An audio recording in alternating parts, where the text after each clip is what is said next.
How's it going, my dreamers? This is Born to Dream, back with another raid boss guide for you guys. Be sure to leave a like down below if you're enjoying the video. Subscribe for some more Pokemon Go raid boss guide content, and be sure to check out the playlist in the description down below if you like seeing any previous episodes of previous videos, not episodes. This isn't one of my Nuzlocks.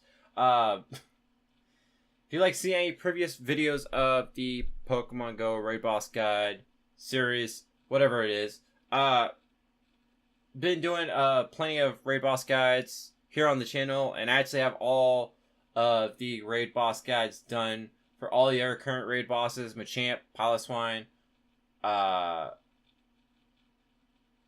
Raichu, and Donphan. So all those raid boss guides are already done. You guys can check out the playlist in the description down below if you like seeing any of those raid boss guides or any other raid boss guides that you might be struggling with. You might not be watching it in September. You might be watching this video in December. I don't know. But anyways, we're here to talk about Tangela here. And as you guys know, Tangela does evolve into Tangrowth in Gen 4, and Tangrowth is projected to be a pretty strong defender. It might be one of the best Gen 4 defenders we're getting in Gen 4. So, you definitely want to solo Tangela. It's very, very bulky.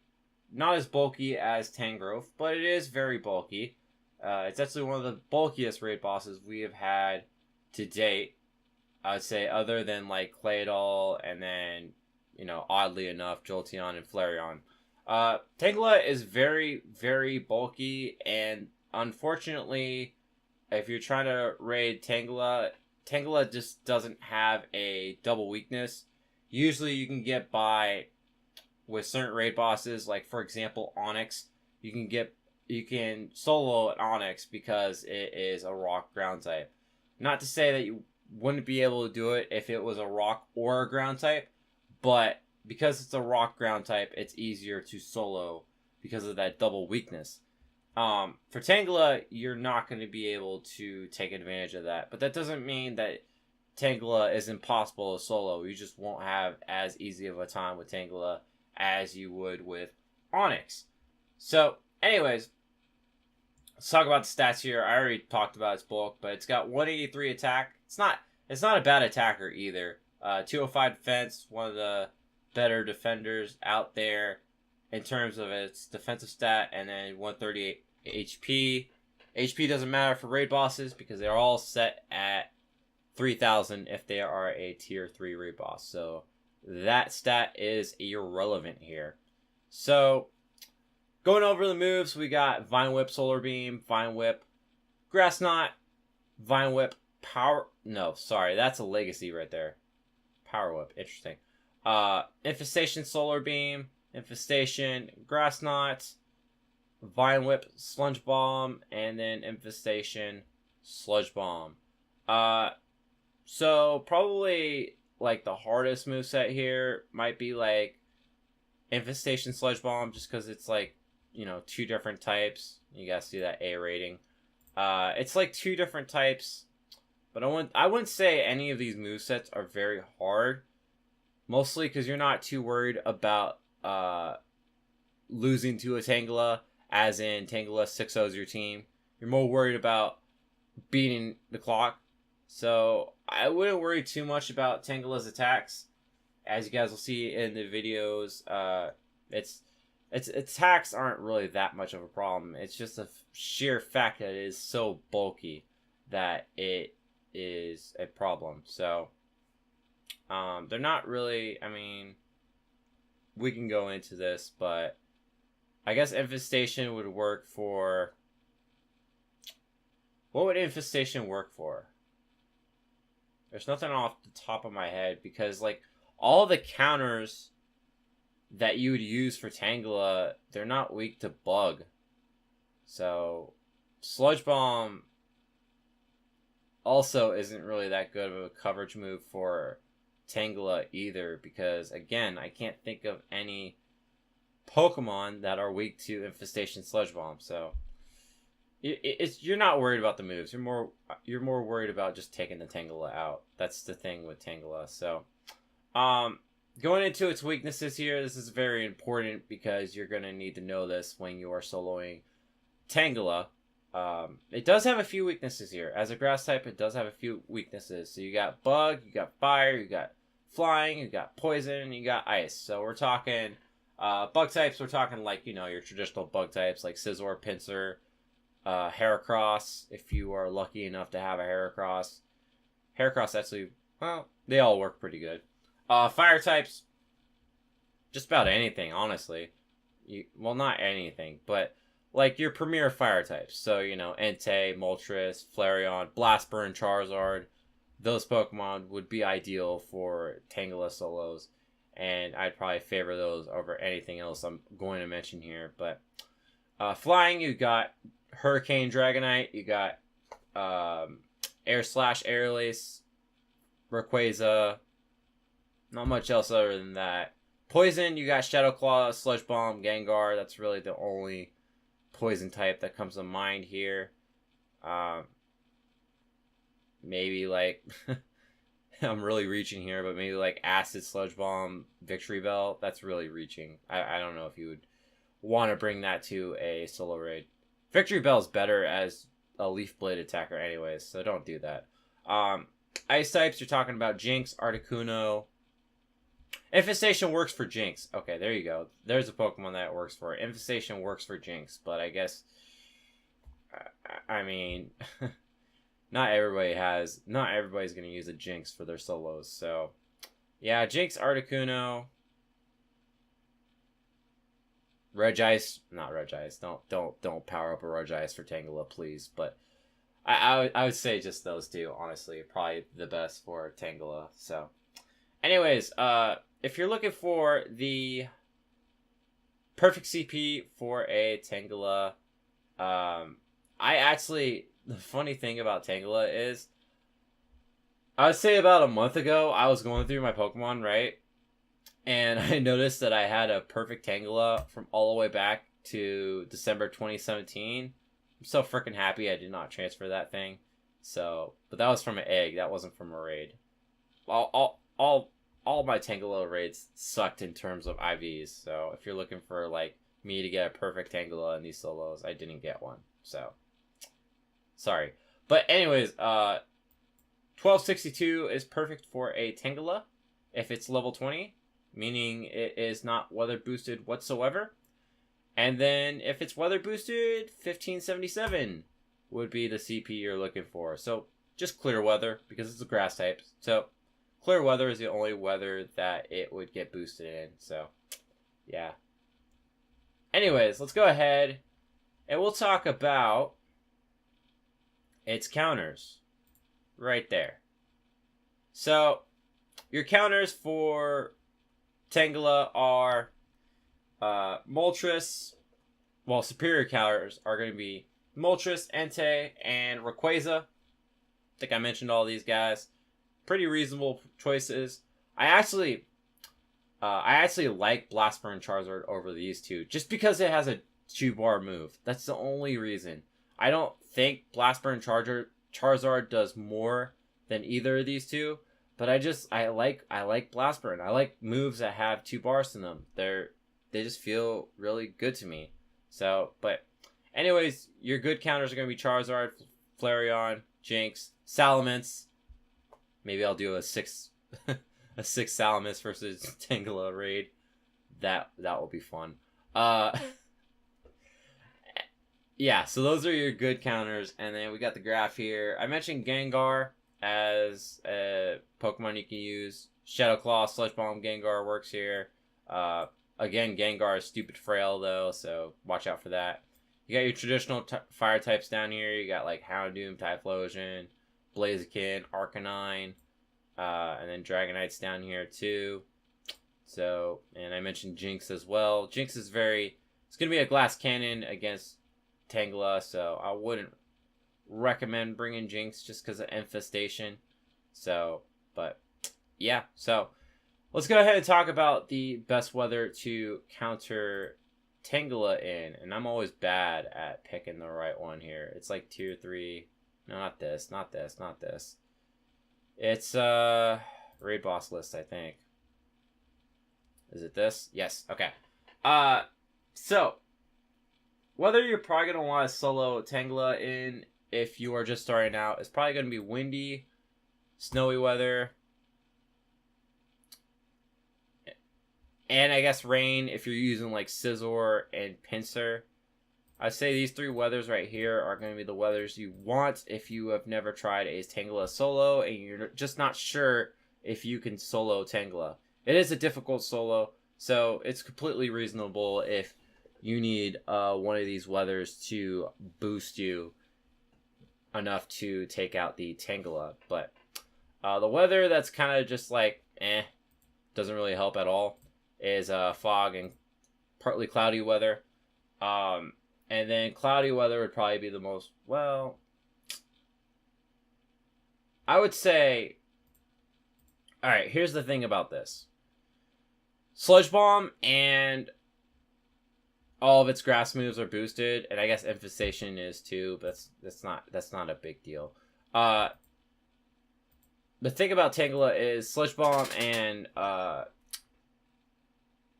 Solar Beam, Grass Knot, they're all boosted, but at the same time, like I said, you could use like Shadow Claw, Sludge Bomb, Gengar, and Cloudy Weather, and you'd be just fine as long as it doesn't have Sludge Bomb itself.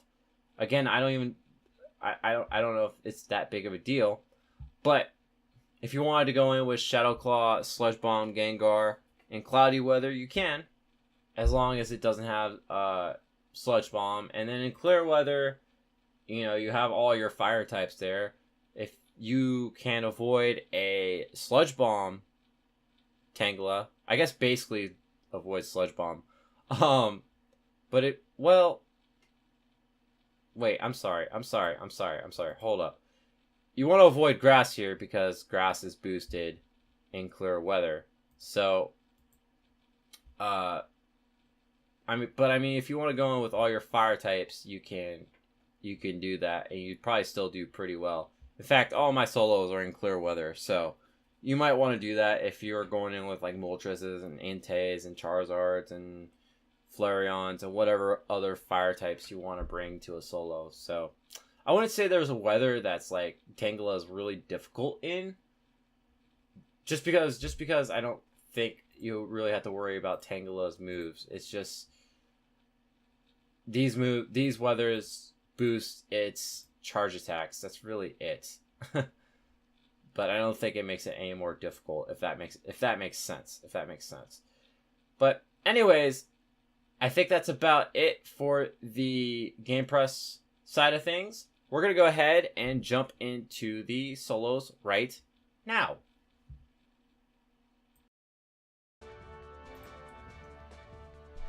Alright, so we're going to start out with, and I think this is going to surprise you guys, we're going to start out with Solar Beam Tangela as the easiest moveset.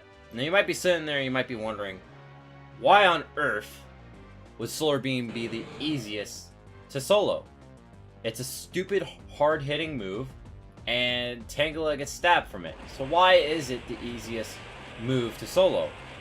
Well, it's a 1-bar move, and it's extremely slow. Solar Beam is very easy to dodge, and if, let's say this was like Executor, for example, I would not say that Solar Beam is like the easiest moveset for Executor. I would say probably like Seed Bomb is like the easiest, or maybe Psychic. I would not say Solar Beam is. But since Tangela doesn't have Executor's attack stat, you really don't need to worry about the Solar Beams. You do see me dodging with Scizor, but that's just to make sure that I get a lot of X Scissors off.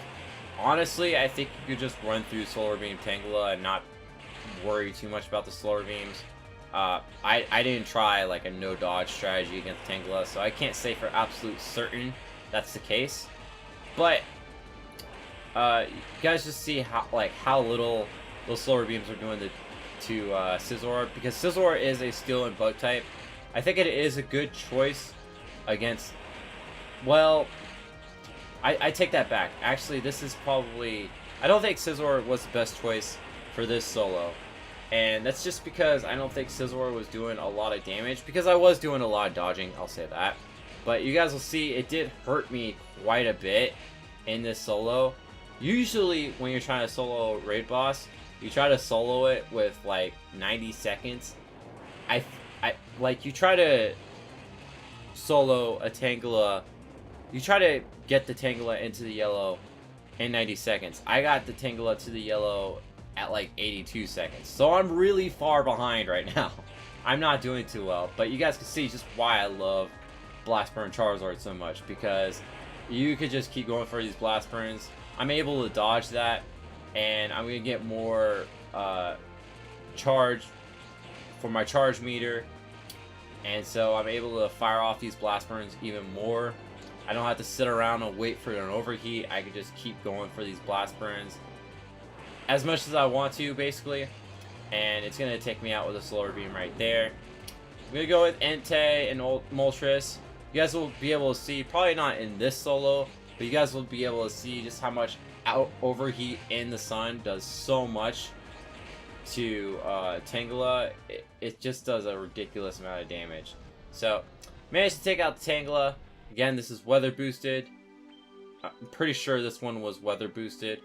So, yeah. And like I said before, all the IVs were complete garbage, so unfortunately. And then I have that glitch too, and that's gonna drive me nuts. Is the stupid glitch where like instead of it appearing in your face and then zooming out, it just zooms right to the Pokemon. Yeah, that glitch is really annoying. So, but anyways.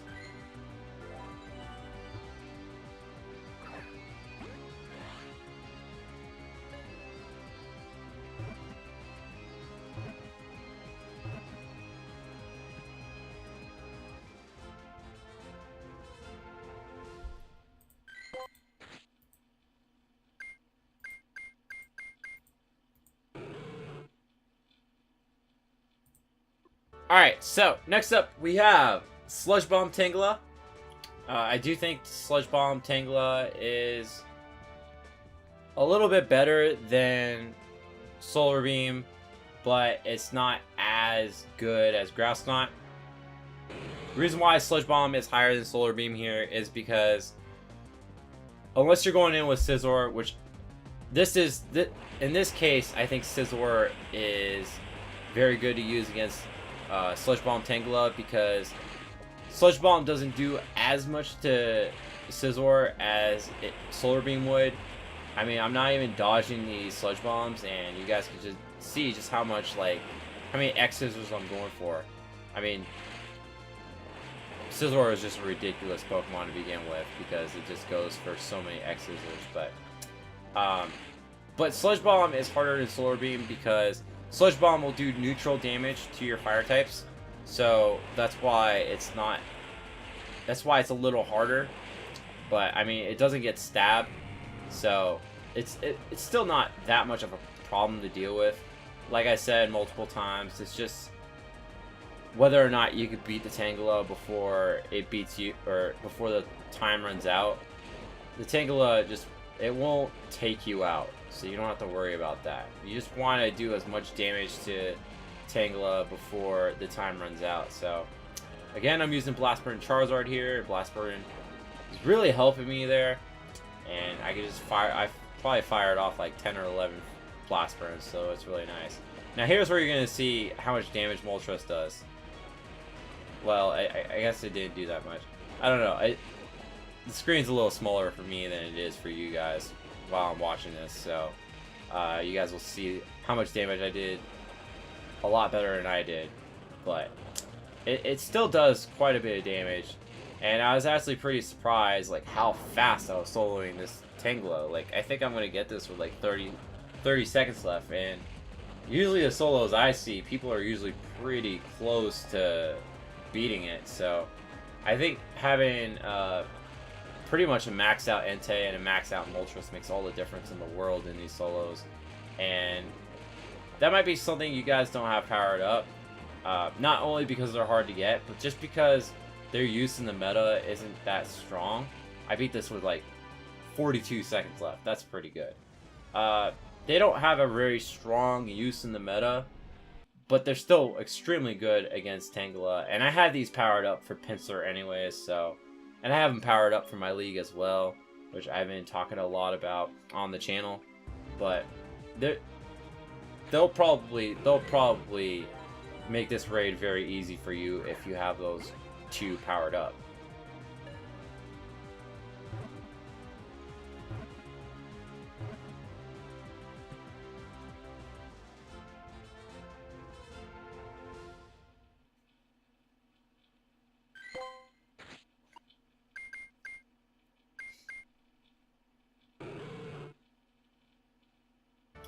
Alright, so the last one is going to be Grass Knot Tangela. This is where Tangela gets a 2-bar move, and Grass Knot is stab damage. And if you're doing this in clear weather, it's going to do a little bit more damage to you. So it is the hardest moveset in my opinion. But again, they're all so close together. I mean, you could say Sludge Bomb is the weakest, you could say Grass Knot is the weakest, and like I did, you could say Slower Beam is the weakest. I mean, you're just being the clock. That's really all you're doing against Tangela. It's pretty much like soloing Onyx. Onyx was the same thing. There wasn't any moveset that made Onyx super strong, but it took forever to take out. So that was the thing with Onyx, and Tangela's kind of got the same thing going for it. Been using Scizor for my lead in all of these solos. You can use Shadow Claw, Sludge Bomb, Gengar if you have a Shadow Claw, Sludge Bomb, Gengar, or you can use, like, you know, you could use Hex, Sludge Bomb if you want to as well if you don't have a Shadow Claw, Gengar. Although with trading, maybe more people have Shadow Claw, Gengar. I don't know. I have a lucky Shadow Claw Gengar that I got from somebody, and I fucking love that thing, dude. It's freaking... I love Legacy Gengar so much, dude. I can never stop talking about it. It's such a good mon. But going in with Charizard again and getting these Blast Burns off. This was my first Tangela solo, so I'm not gonna do as well against this Tangela as I did with the previous one. But I mean, like I said, it's a harder moveset too. But Charizard's doing a pretty good job, and it just got taken out. And now we go into Entei, and Entei is gonna go for the Overheats. Overheat's the move of choice here, by the way, for your fire types. I think that's obvious, because Overheat is the strongest move in the game for fire types. I do like Blast Burn better, but I think Overheat overall is the best move to use against Tangela. So the difference between Overheat and Blast Burn is you guys might... Okay, never mind. I'm going to be able to go for that Overheat. You do run the risk of fainting before you get an Overheat off. With Blast Burn, it's not as big of a deal as it is with Overheat, because you put so much time and energy into charging up Overheat that, you know, you don't want to waste it. And again, Overheat does so much damage that it would just be a shame to waste. So, whittling down this Tangela, and this one's probably going to be like, well, 15 seconds. In my league, that would be like 14, 15 seconds. So, yeah. So, Tangela is a bit difficult to solo, but I think if you have the right fire types, it's not that bad. It's not that bad. And actually, this was done in... I'm guessing that's cloudy weather. I think this was cloudy weather that I sold this Tangela in. So, anyways, I'd like to thank you guys for watching. Like, comment, subscribe, do all that good stuff. The next raid boss guide I'll do, I have no idea because I've done them all. This was the only raid boss guide that I haven't done. So, if I have another one, you guys will see it in the future. So, anyways, I will see you guys later. Keep living the dream. Goodbye.